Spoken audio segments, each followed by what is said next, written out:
Years ago, I uploaded a video about how to disassemble and reassemble a USGI 1911A1 pistol using only the pistol and its parts as tools. It was filmed on a potato and it was incomplete. Nevertheless, it over the years been a pretty popular video. I don't get many comments, but I do. Seems like I'll get some from time to time. Somebody thanking me. Usually somebody that's just acquired his first GI style. Sometimes somebody's just gotten one of the civilian marksmanship program 1911s and wanted to strip it down and give it a really good thorough cleaning. And at the time, I filmed it on this pistol because it was the only GI style 1911 that I owned. Fairly faithful recreation of that pistol as manufactured by Colt. I think this was made in the year 2000. It was their World War II reissues. And to the pistol I had added a couple of appointments, like an original checkered mainspring housing, which made it look even more GI. And at the time, I had begun the video with using the rim of a cartridge to remove the grip panels because the rim of the cartridge would fit into the screw heads, and somebody made a comment that no, a USGI pistol will not take a cartridge rim, and I think I replied something like, well, it will if it's original specs, and I thought to myself, dummy. It wasn't until I purchased my own USGI 1911A1 pistol from the civilian marksmanship program and discovered that a cartridge rim would not fit into the screw slots that I began to wonder what was going on. I did some investigating and discovered that apparently that practice, although as part of the original design, that practice of machining the screw heads to take a cartridge rim did not proliferate through all manufacturers anyway. Perhaps Colt, because to this day, even my 2005 Colt will take a cartridge rim. But I think perhaps that guy was right. I think the vast majority of USGI pistols will not take a cartridge rim to remove the grip screws.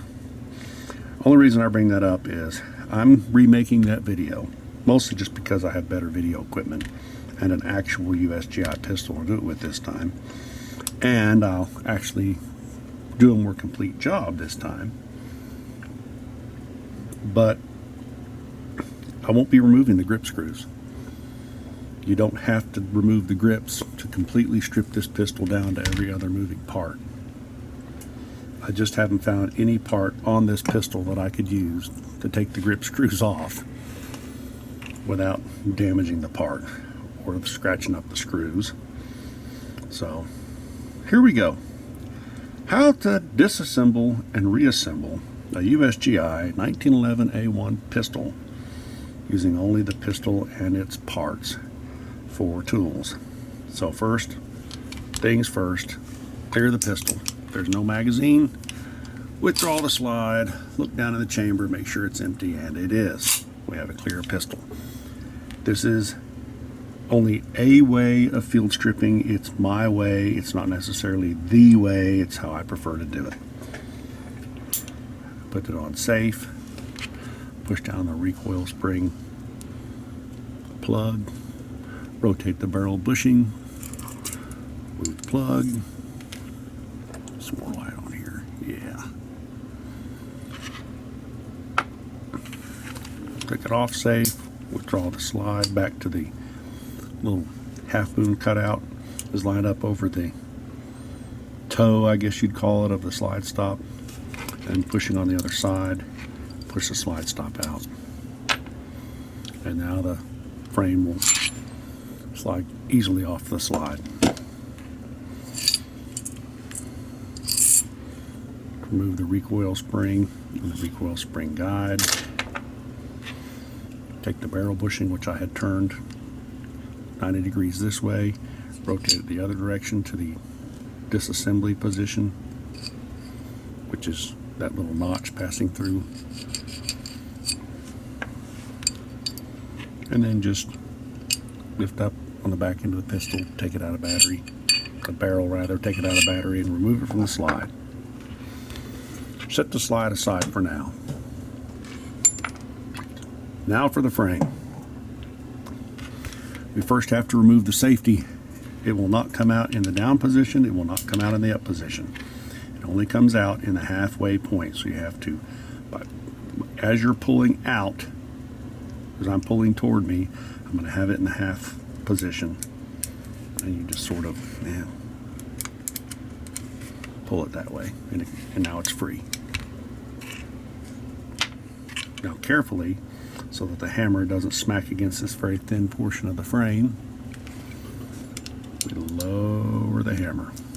That takes all the spring pressure, as much as we can anyway, off of the hammer strut. Now we remove the hammer pin. It's flat on this side, it's a headed pin, it's domed on this side. So I push on the domed part.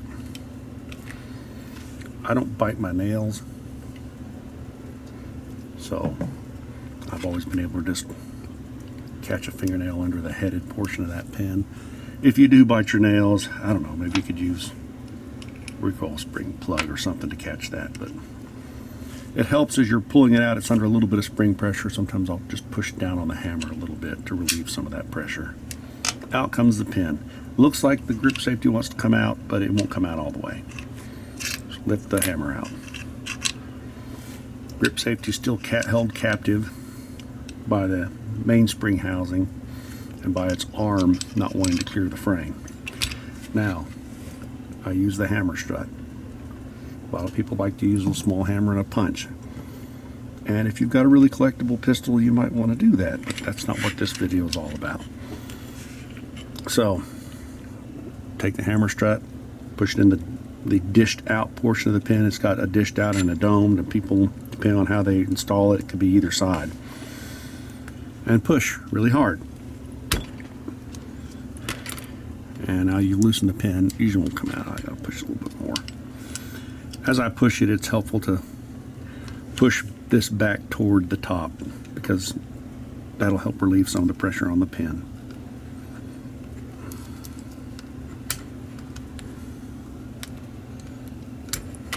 Okay. Pin's out. Now I can slide the mainspring housing out, and as soon as I do, the grip safety is just going to fall right out. Now we can take this little leaf spring out, just lifts out, and we have to remove the disconnector and the sear. Same type of pin as the hammer pin, just pushed on the right side on the dome, hold it there, catch it in my case with my pinky nail, pull it free, shake the pistol, and out comes the sear and the disconnector.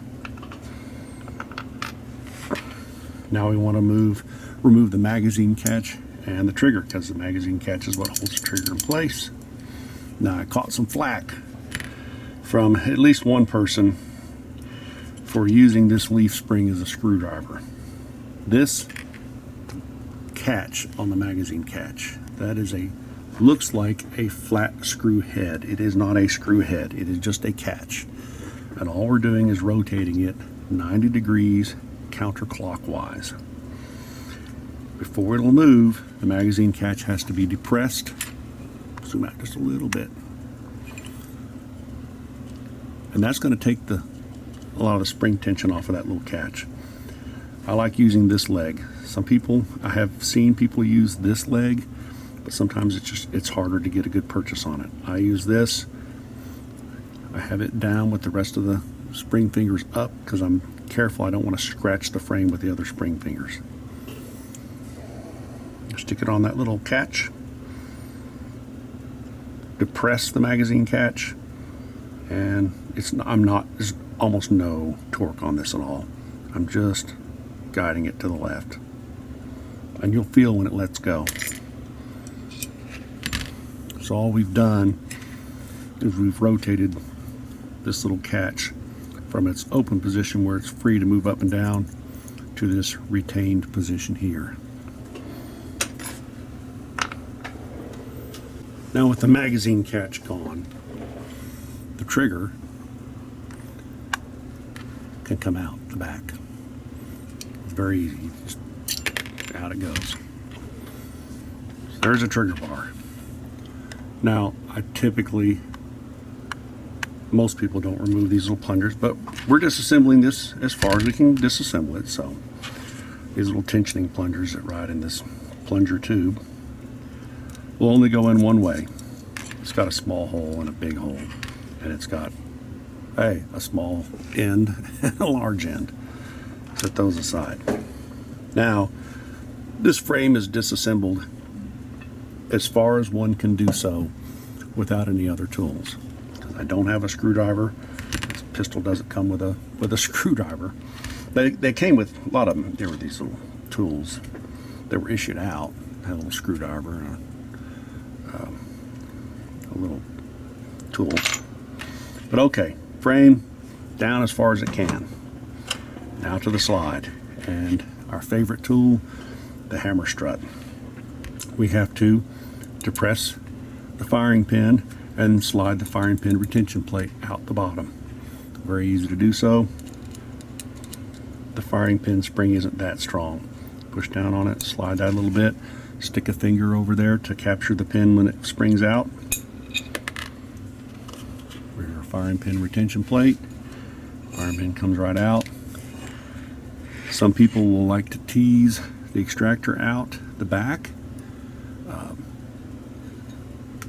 This extractor's in fairly stiff, and I don't want to scratch everything up, so I push on it from the front using the hammer strut as a tool.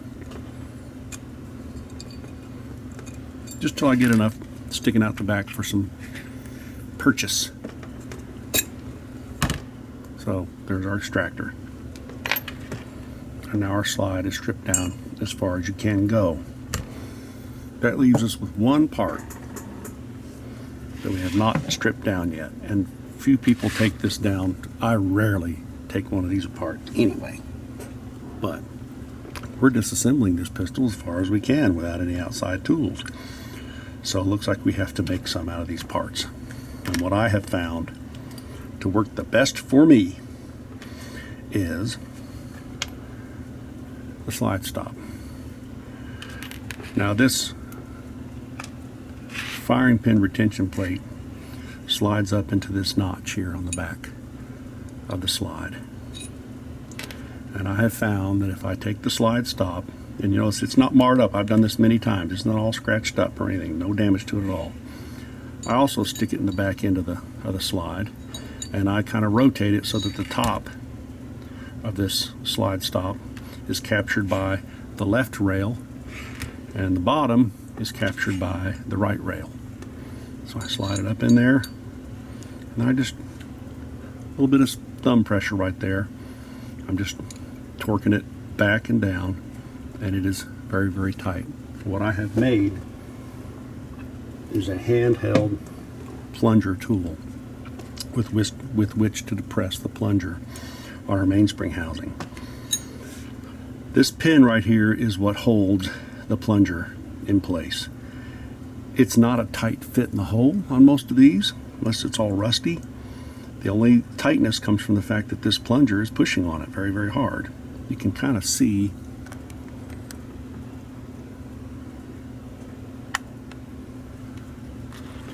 a little piece of it right there. The top of this plunger is pushing on that pin. The exposed part of that pin has come through the hole. So this is where it would really be nice to have a third hand, somebody to help you. Sometimes I get this on the very first go, and sometimes not. But I use the recoil spring. Let's make sure I have the most open end. Okay. Use a recoil spring. So let's set my little plunger up here. Plunger tool. And a recoil spring, and what I'm wanting to do is expose the open coil down. I get my plunger in place and I finagle that recoil spring until the open end is right over that pin. Then I push with the plunger, push down on the recoil spring, and that makes the little pin stick out just a little bit on the back side. Enough for me to grab with my fingers. And then once again, it's a strong spring, but most men should be able to do this. It's not that much spring tension. So grab a hold of the pin, push together, pull the pin out. There we go. And this is not at all scratched up. It's not bent. You're barely putting any pressure on it. You're just holding it in place. Okay. I'll take the plunger out. It's got two ends. The coned end.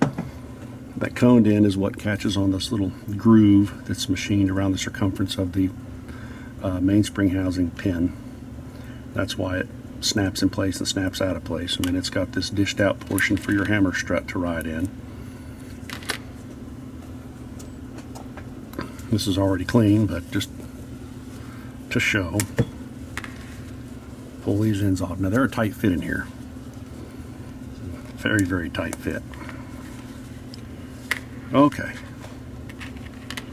So, unless I have lost count somewhere, we have now completely stripped this pistol down to the only parts that you would take. There's, you've got the plunger tube. You're not supposed to take that off. You could, if it ever needed replacing, you would take it off. But you never take it off for any kind of maintenance. It's staked in place.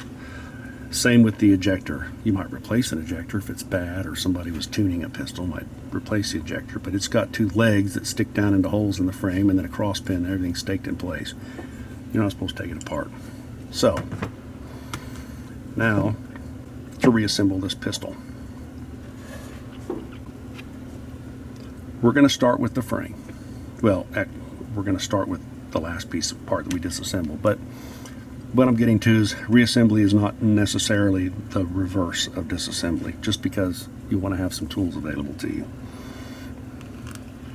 So, seat that end back, seat this end back. Fortunately, it's actually easier to reassemble this than it is to take it apart. You position the pin in the hole, not deep in the hole, just enough so that it's resting there in place. Reassemble our little homemade plunger tool here.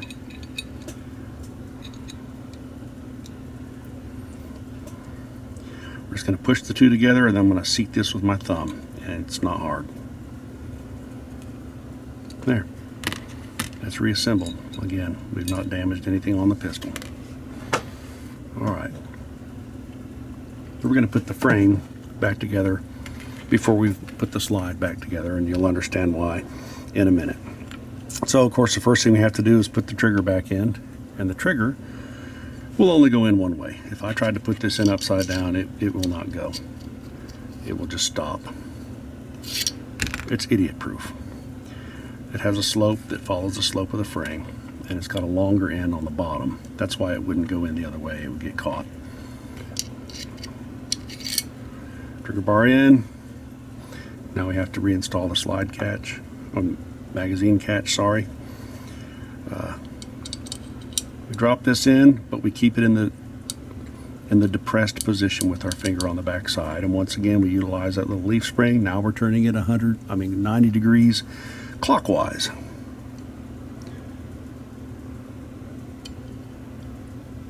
And you usually feel it. Like if I push really, really hard from the back, it won't turn at all. So you're not torquing, you're just kind of feeling for it. Okay, it goes really easy.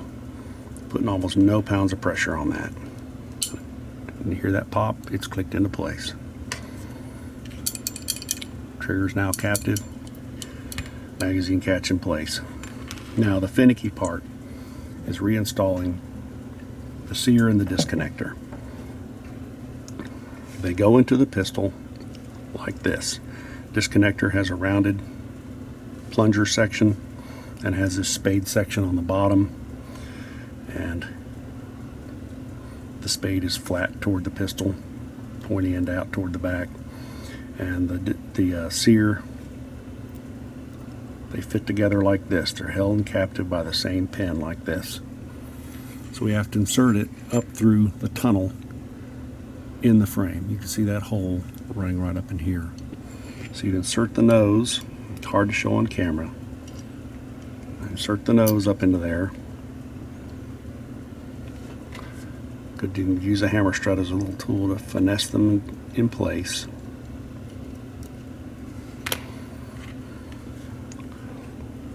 Now I take the sear and disconnector pin, insert it from the left side, and I'm using the hammer strut to just keep manipulating this sear until it finds the hole, and it just found it.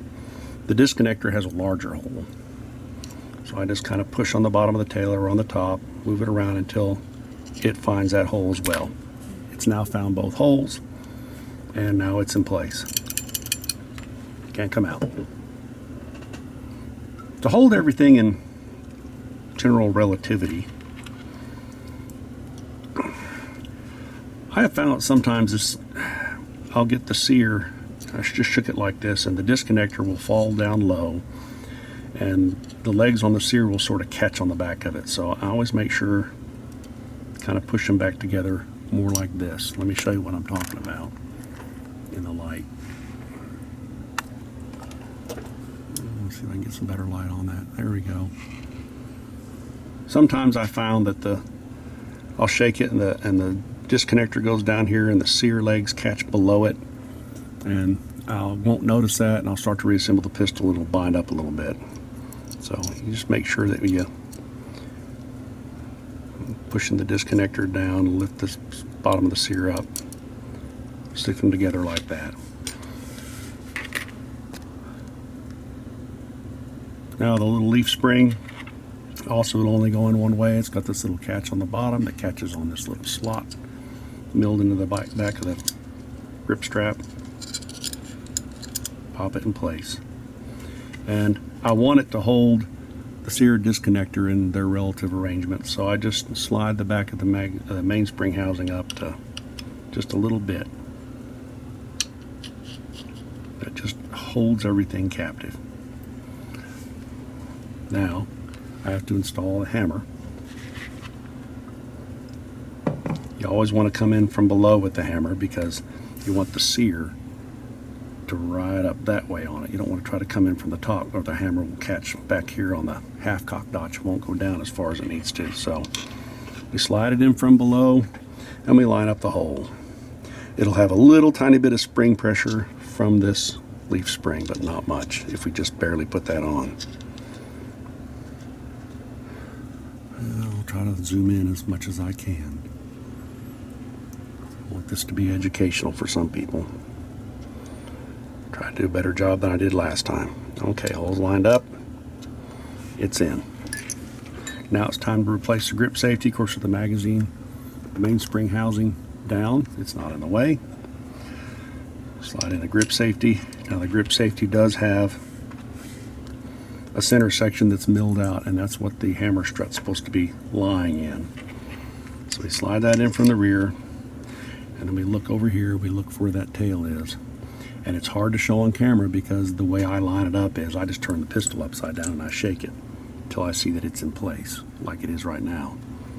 Then slide the mainspring housing up. Come on, get in there. There we go. Now it's all in place, and all I have to do is make sure that I lock it in securely with the mainspring housing pin. Make sure you insert it with the domed in toward, because it's got to push that cone out of the way. And I guess you could go from either side. I do this side because I hold the frame and push it out with the hammer strut. So this is how I like to install it.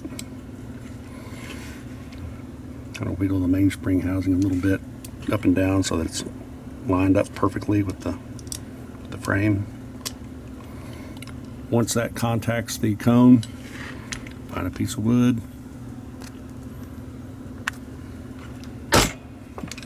most of the way, catch the edge of the wood. It's all the way. Now we have to reinstall the plunger that we took out. Again, like I said before, it's got a small end and a large end, so we stick the small end in first. You'll notice a kink sometimes in the spring. It's supposed to be there so that it doesn't fly out when you take the safety off. Make sure it's seated. Now when we reinstall the safety, it only came out in the halfway position. It'll only go in the halfway position. But where's our hammer? It's down. It has to be cocked as well. So we cock the hammer. We take our safety and we put it, if it was up all the way, the little leg would bump into the side of the frame. If it was down all the way, it would bump into the side of the frame. So we put it in that half position. We seat it down until it's caught on that tail of that plunger. I have had mixed success using the lip of a magazine to try to stick down in there. It's just barely long enough. And I have found that this little plunger spring is a very, very weak plunger spring. Certainly not enough to bend a firing pin if I use that as a tool. So that's what I do. Take the firing pin out. It's just small enough diameter that I can stick it up in there and just push that plunger in with it. So, frame is reassembled. Now to reassemble the slide. First thing we want to do is put our extractor back in place.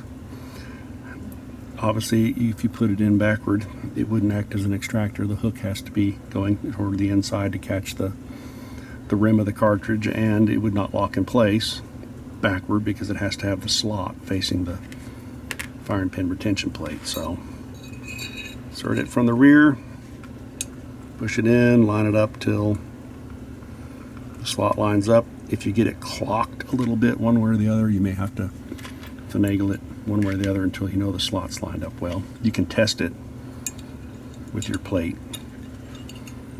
and get it lined up really well. So now it's ready to go. Our firing pin spring has a tight end and a loose end, just like our recoil spring. Make sure that you have the tight portion on first. Drop it in. Now, slide stop becomes a good tool. So I insert our retention plate into place. Push down on the firing pin. Yep. Sometimes the left side is a little harder to line up.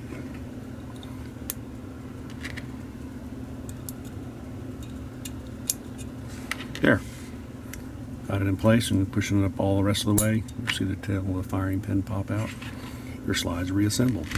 Now, all that's left, reassemble the pistol. Barrel first. Make sure your link is forward. Slide it in from the front. Reassemble our recoil spring and guide. Once again, we've got the loose end. We don't want that. We want on the tight end. Make sure your feet are pointed toward the barrel. And then I like to pull my barrel out of battery just a little bit, and I'll explain why. It's easier for me with the barrel out of battery to line up this link with the hole in the frame. So I start sliding it on.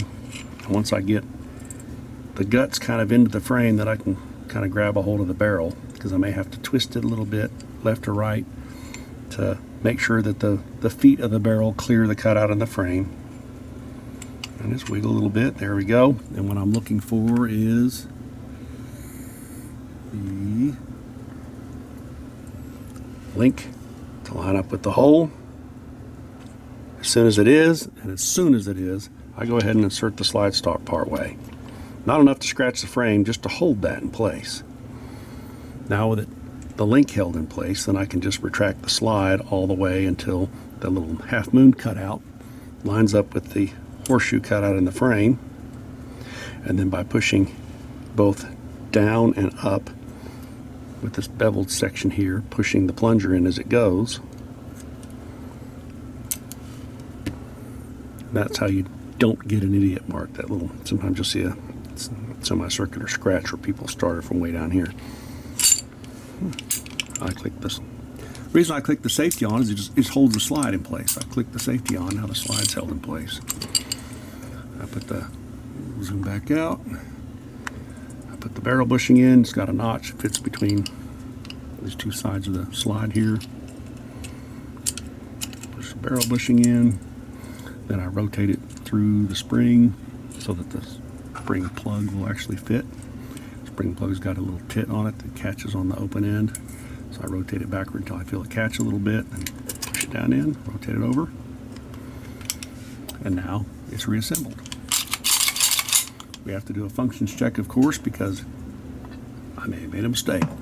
So first things first, I put it on safe, and I see if it'll fire, and it doesn't fire. I click it off safe. I don't depress the grip safety, and I see if it'll fire, and it doesn't. That's good. So the two safeties are working. Now I'm taking a normal grip. I'm going to go ahead and let it fire. Good. It's supposed to do that. Now I want to check the disconnector, so I keep the trigger depressed and I crack it again. The hammer didn't fall because the disconnector worked. So there you have it. How to disassemble and reassemble completely, with the exception of the grip screws, a USGI 1911 A1 without tools other than the pistol itself.